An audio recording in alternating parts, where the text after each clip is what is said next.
नमस्कार, टिलीमिलीमध्ये आपलं स्वागत. मानवी उत्क्रांतीचा इतिहास हा अतिशय विलक्षण आहे आणि मुलांना तो समजून घ्यायला नेहमीच आवडतं. आमचे टिलीमिली तर हा इतिहास समजून घेण्यासाठी एका पायावर तयार असतात. आज पाहूया त्यांना काय गवसतंय ते. काय म्हणतोस अक्षत? आज काय केलं? ताई, मी माझ्या दादाची ना मोठी सायकल चालवली. हो का? तुला पण येते आस्था सायकल चालवता? येते ना. अरे पण तुला तर सायकल चालवताच येते की. नाही ग, माझे पप्पा मला चालून नव्हते देत कारण की माझी उंची कमी होती ना. अच्छा, मग वाढली उंची? हो, मी माझा फोटो बघितला. मी आधी लहान बाळ होतो, आता बघ मी किती मोठा झालो. एकदम मोठा झालास? एवढा की हळूहळू मोठा झालास? हळूहळू मोठा हळूहळू झालो. मोठा झालास. बर, मग पृथ्वीवर जे सजीव निर्माण होतात ते जसे निर्माण होतात तसेच राहतात की त्यांच्यात काही बदल होतो? बदल होतो. बदल होतो नाही का? सजीवांमध्ये काय काय बदल होतो बरं? हालचाल करतात, हालचाल करतात, त्यांची वाढ होते, त्यांची वाढ होते. अजून? खातात, बर, खातात, वयाने वाढ होते. भयाने वाढतात. बर, श्वासोच्छवास करतात नाही का? आणि स्वतःसारखा दुसरा जीव पण निर्माण करू शकतात. हो, बरं, मग आता आपण एक बघा, तुला तुझ्या फोटोंमधून कळलं नाही का की आपली वाढ झाली, उंची वाढली, वय वाढलं, हे आपल्याला कळलं. हा, तसं अजून काही तुम्हाला तुमच्या अवतीभोवती दिसतं का? झाडं दिसतात, झाडं दिसतात. बरं, प्राणी दिसतात. प्राणी दिसतात की ज्यांची वाढ होते, ज्यांच्यामध्ये बदल होतो, हो की नाही? मग तो कसा होतो हे पाहायचं का आपण? चालेल. पाहायचं.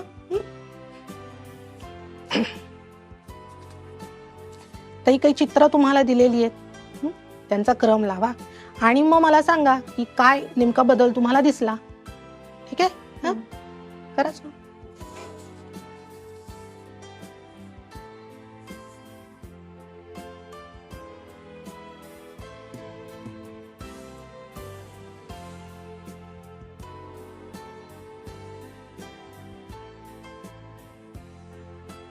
मी लावलं. लावलं? छान छान, दोघांनी छान लावलंय. आता मला सांग बरं, या चित्रांमध्ये तुला काय बदल दिसतोय? ही अंडी आहेत, त्यातून अळी बाहेर पडली बरोबर आहे आहे. आणि मग तिचा कोशात बदल झालाय अच्छा, आणि त्यातून फुलपाखरू बाहेर पडलाय. म्हणजे इथे तुला बदल झालेला दिसतोय. हो. अगदी छान. आता तू सांग मला अक्षत. बाळे थोडस मोठं झालंय, बर, मग अजून मोठं अजून मोठं झालंय, झालंय. मग अजून मोठं झालं. बर, म्हणजे याच्यामध्ये तुला काय दिसलं की त्यांची उंची पण वाढली, त्यांचं वय पण वाढलं, हो की नाही? इथे पण असंच आहे नाही का की अळी म्हणजे अंडी घातलेली आहे, तिथून एक मोठं फुलपाखरू त्याच्यापासून निर्माण झालं. म्हणजे हा बदल आपल्याला झालेला दिसला. तो आपल्याला आजूबाजूच्या परिसरामध्ये पण दिसतो, आपण तो पाहत असतो. पण मग तुम्हाला असं दिसलं का की ही जी फुलपाखरू आहे ते वाढलं आणि चालायलाच लागलं? नाही. किंवा तुला असं दिसलं का की हा माणूस एवढा झाला आणि त्याला पंखच आले आणि तो उडायलाच लागला? नाही. नाही दिसलं, हो की नाही? म्हणजे असे बदल नाही होत. नाही. म्हणजे बदल जे होतात ते अतिशय संथ आणि सातत्याने होत असतात. का बरं होत असतील हे बदल? आता मला सांगा मग की लाखो वर्षांपूर्वीचा माणूस आणि आत्ताचा माणूस यांच्यामध्ये तुम्हाला काही फरक झालेला जाणवतो का? जाणवतो. काय जाणवतो बरं? ते आधी फळ खायचे, आता आपण विविध पदार्थ खातो. बर, आपण फळं खातोच की. बर, आणि आधी ते जंगलात राहायचे, आता आपण शहरात शहरामध्ये राहतो. त्यांना लिहिता नव्हतं येत, आपल्याला आता लिहिता येतं. लिहिता येतं. अच्छा, असे अनेक बदल झाले. बर, शरीरामध्ये काही बदल झाले असतील का? असं वाटतं का तुम्हाला की शरीर रचना बदलली, काहीतरी वेगळंच होते आधीचे आणि आपण आता काहीतरी वेगळेच आहोत? हो, असं वाटतं. मेंदूची पण अजून वाढ झाली. अच्छा, मेंदूची वाढ झाली आपल्या. बर बर, ठीक आहे. मग जे आपण पाहिलं की हे जे बदल असतात ते सतत चालणारे, संथ वेगाने होणारे असतात. असं नाही होत ना की आज एक अवयव आहे आणि उद्या तो नाहीच आहे, नाही का? किंवा काहीतरी वेगळंच निर्माण झालेलं आहे, असं लगेच नाही. याला अनेक लाखो वर्ष गेली आणि त्यानंतर या टप्प्यामध्ये माणूस आला. म्हणजे हे सतत चालणारे, संथपणे चालणारे जे बदल आहेत त्यांना आपण म्हणतो उत्क्रांती. ठीक आहे? मग आता या उत्क्रांतीच्या टप्प्यामध्ये नेमकं पृथ्वीवर काय घडलं बरं हे पाहूया. आवडेल तुम्हाला? बघा आता पृथ्वी निर्माण झाली, मग त्यानंतर काय काय झालं बरं? काही आठवतंय? मागच्या वेळी आपण पाहिलं होतं. हो, काय सांग बरं अक्षय? पृथ्वीला थंड व्हायला खूप वर्ष लागले, बरं, त्यावर पाणी निर्माण झालं, पाणी निर्माण झालं आणि मग आता काय झालं? आणि मग पाण्यात सूक्ष्मजीव निर्माण झाले. म्हणजे या पृथ्वीवरचे पहिले आदिजीव, आधी म्हणजे काय? प्रारंभीचे, सुरुवातीचे, ते आले सूक्ष्मजीव आले. मग या सूक्ष्मजीवांबद्दल तुम्हाला माहिती आहे का? पाहिलेत का तुम्ही सूक्ष्मजीव? नाही नाही पाहिले. म्हणजे ते डोळ्यांनी दिसू शकत नाही, नाही. नाही दिसू शकत. मग कशाच्या आधारे पाहू शकतो बरं आपण सूक्ष्मजीव? भिंग. भिंग. भिंग. बर, नुसत्या भिंगाने दिसू शकतात? काहीतरी एक वापरतो आपण प्रयोगशाळेमध्ये, सूक्ष्मदर्शी, मायक्रोस्कोप, नाव ऐकलंय? हो की नाही? त्याच्यामध्ये आपण सूक्ष्मजीव पाहू शकतो. आपल्याला काही ते नुसत्या डोळ्यांनी दिसत नाही. दिसत नाही. पाण्यामध्ये आहेत, बाहेर आहेत, अगदी आपल्या शरीरामध्ये सुद्धा आहे. त्यातले काही सूक्ष्मजीव चांगले असतात, काही अपायकारक असतात, ज्याच्यामुळे आपलं नुकसान पण होऊ शकतं. मग आता उत्क्रांतीच्या या टप्प्यामध्ये सूक्ष्मजीवांपासून आपल्यापर्यंत पण कसे बरं आलो पाहायचं? हो, बघा अक्षत, या कार्डवर काय लिहिलंय बघ बरं, सांग बरं मला. एकपेशीय प्राणी. बर, एकपेशीय प्राणी म्हणजे संख्या किती आहे? एक. म्हणजे एक पेशी असलेला प्राणी. जे आपण मगाशी पाहिलं की पृथ्वी थंड झाली, त्याच्यावर पाणी निर्माण झालं आणि त्या पाण्यामध्ये जे आदिजीव निर्माण झाले, आदी म्हणजे सुरुवातीचे, प्रारंभीचे, ते कोणते होते? तर ते होते एकपेशीय प्राणी. कसे दिसतात ते पाहिलेत का तुम्ही? नाही. पाहिलेले. एक चित्र आहे आणलेलं. हा पाहिलाय का? हे चित्र पाहिलंय? हा प्राणी पाहिलाय कधी? नाही. नाही पाहिलेला. याला म्हणतात अमिबा. हा एकपेशीय प्राणी. काय बरं दिसतं याच्यामध्ये तुला? ह्याचा आकार वेगळा आहे. आकार वेगळा आहे. हा वेगळाच आहे ना, त्याला हात नाही, पाय नाही. इतर प्राण्यांना असतात तसं का नाही? कारण इथे एकच पेशी आहे, नाही का? त्यामुळे तो तेवढाच आहे. म्हणून हा एकपेशीय प्राणी. त्याला आपण सूक्ष्मजीव असंही म्हणू शकतो. ठीक आहे. आता या सूक्ष्मजीवांचं खूप महत्वाचं काम आहे. आपण ते पुढे पुढे पाहणारच आहोत. कधीतरी भेटूया तेव्हा त्याचा शोध घेऊया. जसे आपण हे एकपेशीय प्राणी बघितले, हो की नाही? मग उत्क्रांतीचे टप्पे बघतोय आपण, कसे बदल होत गेले. मग या एकपेशीय प्राण्यांचे अनेक पेशीय प्राण्यांमध्ये रूपांतर झाले. आणि मग ते प्राणी अस्तित्वात कसे आले? आस्था हे वाच बरं. बहुपेशीय प्राणी. बहु म्हणजे अनेक. जसं एक वही अनेक वया असं आपण करतो की नाही भाषेचं व्याकरण लिहित असताना, तसंच एक पेशी असलेला प्राणी हा पाहिला आपण. आता आपण 2 उदाहरणं पाहूया. सांग बरं आस्था, हे कशाचं चित्र दिसतंय तुला? हा बेडूक आहे. बेडूक आणि आहे हे आणि माकड आहे. माकड आहे. मग यांना काय आहे? ठराविक आकार आहे. हो. तुम्ही म्हणालात तसं की नाक आहे, कान आहे, डोळे आहेत, हो की नाही? कारण काय? यांच्यामध्ये अनेक पेशी आहेत, याच्यामध्ये एकच पेशी आहे, म्हणून हा एकपेशीय प्राणी. त्या पृथ्वीवर आधी काय निर्माण झाले? एकपेशीय प्राणी निर्माण झाले आणि त्यांच्यापासून हळूहळू बहुपेशीय प्राणी निर्माण झाले. ठीक आहे. आता आपण अजून एक कृती करूया, म्हणजे तुम्हाला हे अधिक छान कळेल. करायची? चालेल. आता आस्था आणि अक्षर ही 2 चित्र आहेत. आस्था सांग बरं, हे चित्र कशाचं आहे? ही गाय आहे. गाय आहे. बरं. आणि अक्षत, हे कशाचं चित्र आहे? तारा मासा आहे. तारा मासा आहे. बरं, स्टारफिश. ठीक आहे. बरं, आता मग या चित्रांबद्दल तुम्हाला काय सांगता येईल बरं? काही वेगळे पण वाटतंय का? किंवा काय तुम्हाला याच्याबद्दल माहिती आहे? तो पाण्यात राहतो, ही जमिनीवर राहते. जमिनीवर राहते. अजून आकार कसे आहेत दोघांचे? वेगळे आहेत. वेगळी. वेगळे म्हणजे कसे? एकमेकांपेक्षा वेगळे आहेत. म्हणजे कसे? तेच तर आपल्याला शोधायचंय ना, एकमेकांपासून ते वेगळे का आहे? का आहे? नाही माहिती? नाही कळत आहे. बरं, गाईला पाठीचा कणा असतो, त्यामुळे ती सरळ उभी आहे व्यवस्थित, हो की नाही? एक विशिष्ट आकार आहे तिला पाठीच्या कण्यामुळे. आणि स्टारफिशचा तसा आहे का? नाही. त्याला नाही. पाठीचा कणा नाही. नाही. म्हणजे सजीवांचे 2 प्रकार पडतात.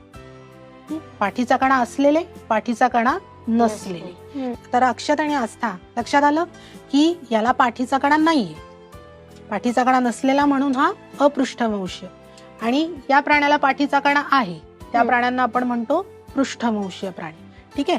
आता हे आपल्याला नीट समजावं, अजून त्या प्राण्यांची ओळख व्हावी, तर पृष्ठवंशीय प्राण्यांमध्ये पुन्हा उत्क्रांतीच्या टप्प्यात वेगवेगळे प्राणी निर्माण होत गेले. तर ते कसे निर्माण झाले यासाठी आपण एक तक्ता करूया. हो.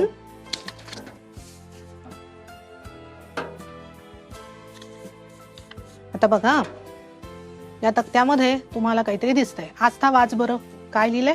प्राण्यांची उत्क्रांती. हा, आणि त्याच्या खाली काय लिहिलंय? सजीव. सजीव. आता अक्षत तू वाच.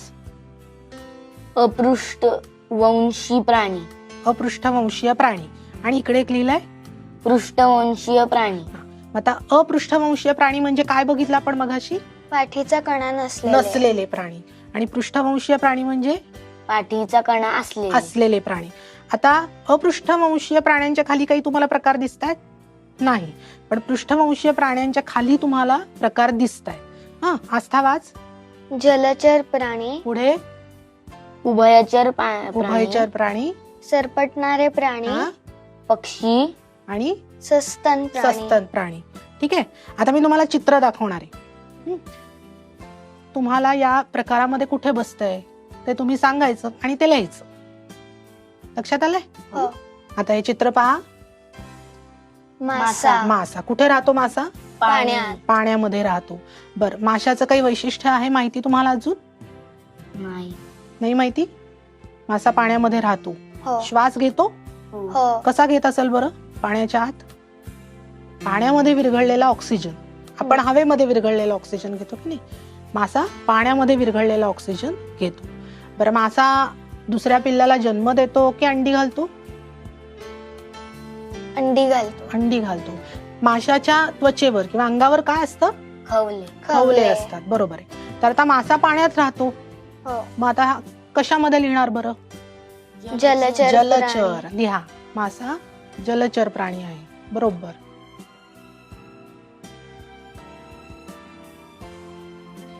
आणि माशाला पाठ आहे त्यामुळे तो पृष्ठवंशीय प्राण्यांमध्ये आला. हो की नाही? छान. आता हे दुसरं चित्र पाहूया. सांगा कशाचं आहे? बेडूक. बेडूक. बेडूक कुठे राहतो? जमिनीवर पण आणि पाण्यावर पण, म्हणजे दोन्हीकडे राहतो. हा, म्हणजे उभयचर म्हणतात त्याला. उभय. तो उभा राहतो म्हणून उभयचर का?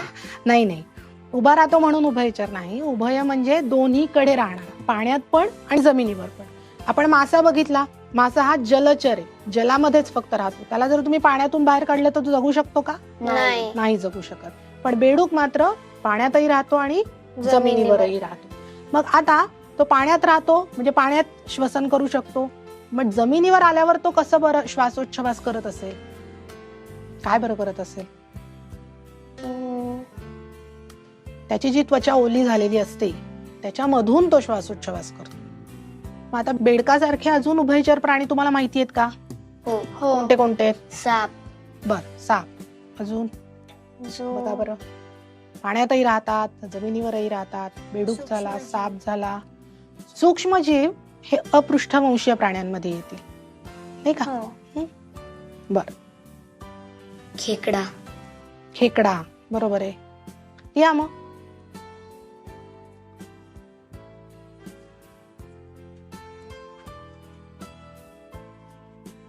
कासव.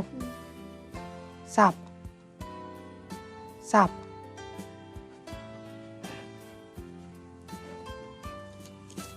ताई, हा. पण मगर तर पाण्यात राहते, मग ती उभयचर कशी?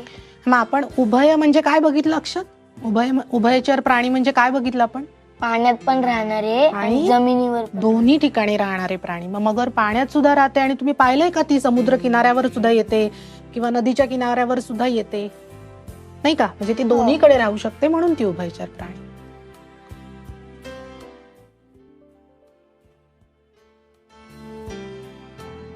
ठीक आहे. आणि आता हे उभयचर प्राणी अंडी घालतात की आपल्यासारख्या दुसऱ्या प्राण्याला जन्म देतात? अंडी घालतात. अंडी घालतात. बरोबर आहे. आता पुढचा प्राणी बघूया. हो. हो. हा सांगा. कासव. कासव. बर. कासव कसं चालतं मग? सरपटत म्हणजे, नाही का? म्हणजे सरपटणारे प्राण्यांमध्ये ते येईल. असे अजून कुठले प्राणी माहिती आहेत सरपटणारे प्राणी? हो. कुठले? मगर. मगर, पाल, कासव. बर. साप.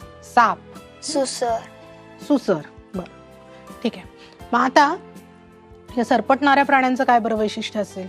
त्यांची त्वचा कशी असेल बरं सरपटणाऱ्या प्राण्यांची? बघा, सापाची कशी असते? गुळगुळीत असते, हो की नाही? मगरीची त्वचा कशी असते? खडबडीत असते अशी वरून, नाही का? कासवाचं कसं आहे, आतमध्ये मऊ आहे पण वरती पाठ टणक आहे, हो. टणक. नाही का? आणि आता हे जे सरपटणारे प्राणी आहेत ते काय करतात, नवीन जीव जन्माला घालतात की अंडी घालतात? सरपटणारे प्राणी काय करतात ते? कासवाची छोटी छोटी पिल्लं बघितली आहेत? हो. कुठे असतात ती? आधी पाण्यातून बाहेर येतात की पाण्यामध्ये जातात?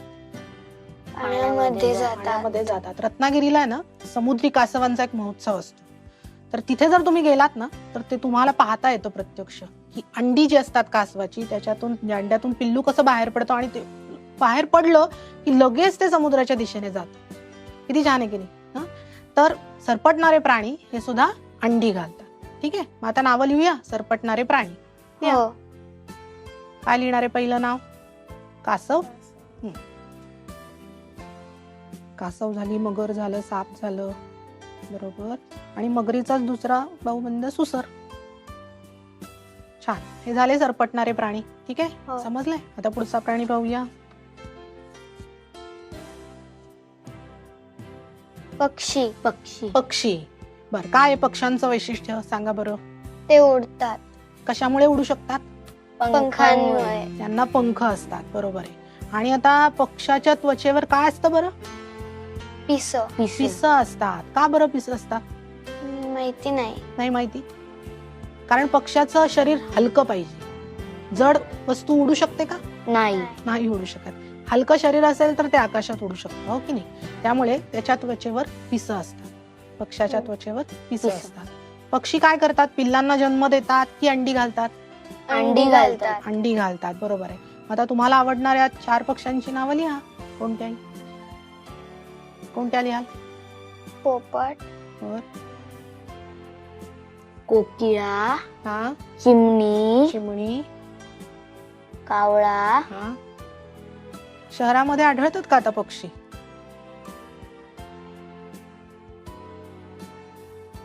काय लिहिलं? आस्था. पोपट, बर, मोर, खंड्या आणि चिमणी. छान. तू काय लिहिलं? कोकिळा, चिमणी, कावळा, पोपट. पोपट, बरोबर आहे. समजलंय पक्षी? पुढचा प्राणी बघूया आता. काय आहे? गाय. गाय. गाय आहे. मग गायीच्या बद्दल काय सांगू शकाल? आता आपण नाव काय लिहिलंय पृष्ठवंशीय प्राण्यांमध्ये?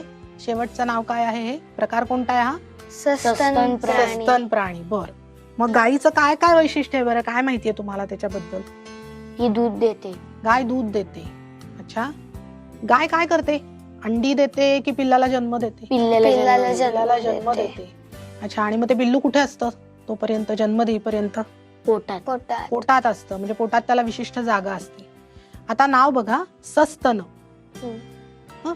आता सस्तन प्राण्यांची 3 वैशिष्ट्य आहेत. त्यांच्या त्वचेवर केस असतात. आपण पाहिलं की पक्ष्यांच्या त्वचेवर पिसं असतात, हो की नाही? माशांच्या त्वचेवर खवले असतात. तसं सस्तन प्राण्यांच्या त्वचेवर केस असतात. दुसरं म्हणजे त्यांना स्तन असतं. इथे दिसतंय गाईचं स्तन. हे कशासाठी असतं? तर जेव्हा ते पिलांना जन्म देतात तेव्हा नवीन जन्म झालेल्या बाळाला दूध पाजण्यासाठी त्याची आवश्यकता असते, म्हणून सस्तन. आणि त्याच्यासाठी पोटामध्ये त्यांच्या एक विशिष्ट जागा असते, गर्भाशय. हे फक्त सस्तन प्राण्यांमध्ये असतं, इतर प्राण्यांमध्ये नसतं. लक्षात आलं? म्हणून त्यांना आपण सस्तन प्राणी म्हणतो. ही 3 वैशिष्ट्य आहेत त्यांची मुख्यतः. मग सांगा बरं, अजून गाय आहे तसा अजून कुठला सस्तन प्राणी माहितीये? हत्ती. बकरी, हत्ती, कुत्र, कुत्र, बर, मांजर. बर, लिहा मग.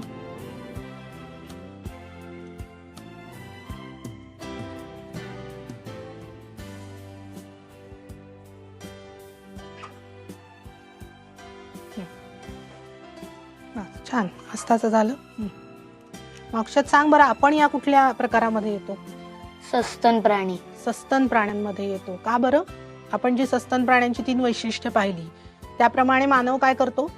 आपल्यासारखाच दुसरा जीव निर्माण करू शकतो, हो की नाही? तर त्यामुळे आता हे जे आपण पाहिले सजीवांचा एक प्रकार आपण पाहिला पृष्ठवंशीय प्राणी, त्याच्यामध्ये आपण हे 5 प्रकार पाहिले. आता आपला कुठला प्रकार राहिलाय पाहायचा? बघा बरं. अपृष्ठवंशीय प्राणी. अपृष्ठवंशीय प्राणी म्हणजे काय पाहिलं आपण मगाशी? पाठीचा कणा नसलेले. अगदी बरोबर आहे. मग आता काय आहे हे चित्र? तारा मासा. तारा मासा. मग हा कशात येईल आता? अपृष्ठवंशीय कारण प्राणी. का? पाठीचा कणा त्याला पाठीचा कणा नाहीये. मग त्याचं नाव लिहूया. हो.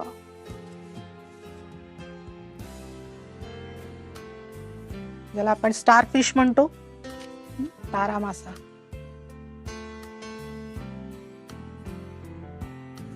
पुढचं बघूया. अमिबा. अमिबा. याला आहे का पाठ? नाही. नाहीये. म्हणजे तो काय झाला? अपृष्ठवंशीय प्राणी. लिहा म्हणा.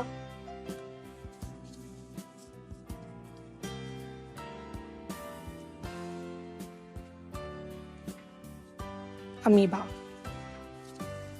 छान. आणि आता हे कुठलं चित्र आहे? गोगलगाय. गोगलगाय. हिलाही पाठ नसते. नाही. त्यामुळे ही पण काय येणार? अपृष्ठवंशीय अपृष्ठवंशीय प्राण्यांमध्ये प्राणी. येणार. लिहा ना.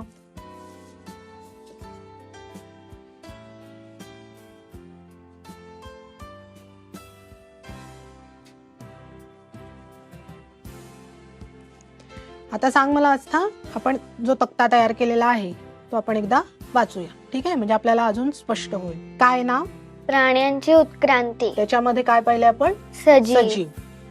आता सजीवांचे कोणते दोन भाग पाहिले? अपृष्ठवंशीय प्राणी, आणि पृष्ठवंशीय प्राणी. पृष्ठवंशीय प्राणी. अपृष्ठवंशीय प्राणी म्हणजे काय? पाठीचा कणा नसलेले. नसलेले. त्यामध्ये कोणती तीन नावं लिहिली आहेस तू? तारा मासा, अमिबा आणि गोगलगाय. गोगलगाय. अगदी बरोबर आहे. आणि पृष्ठवंशीय प्राणी म्हणजे काय? पाठीचा कणा असलेले. असलेले प्राणी. मग त्यामध्ये कुठले भाग केले आपण? जलचर प्राणी, उभयचर प्राणी, सरपटणारे प्राणी, पक्षी आणि सस्तन प्राणी. सस्तन प्राणी. बरोबर आहे.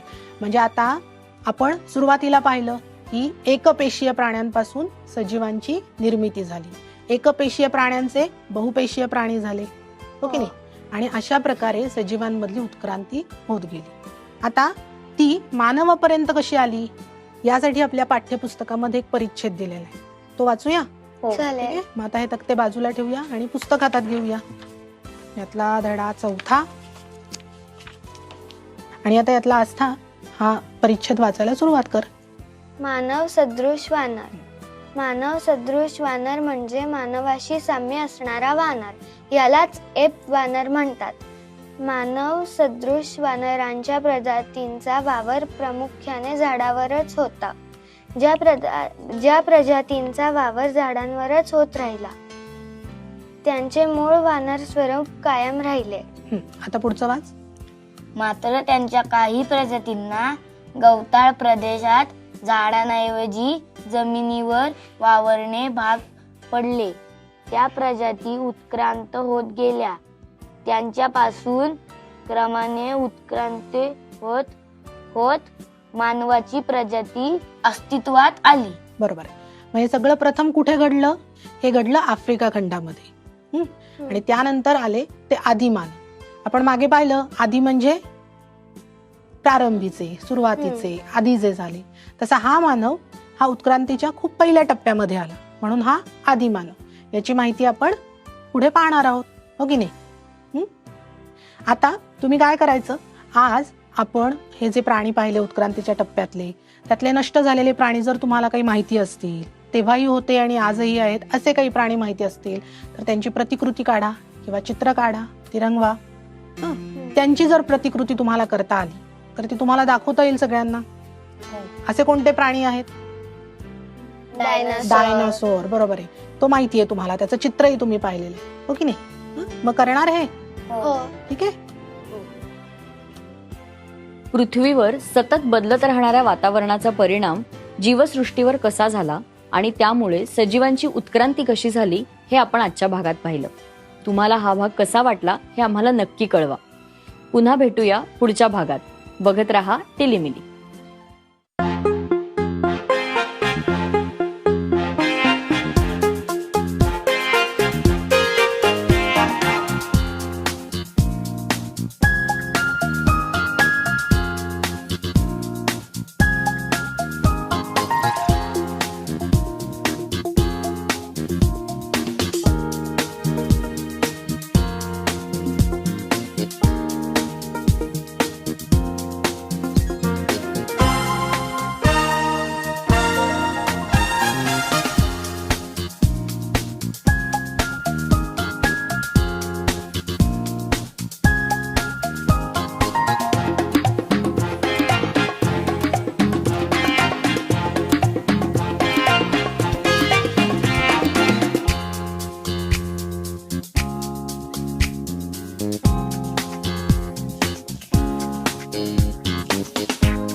आहे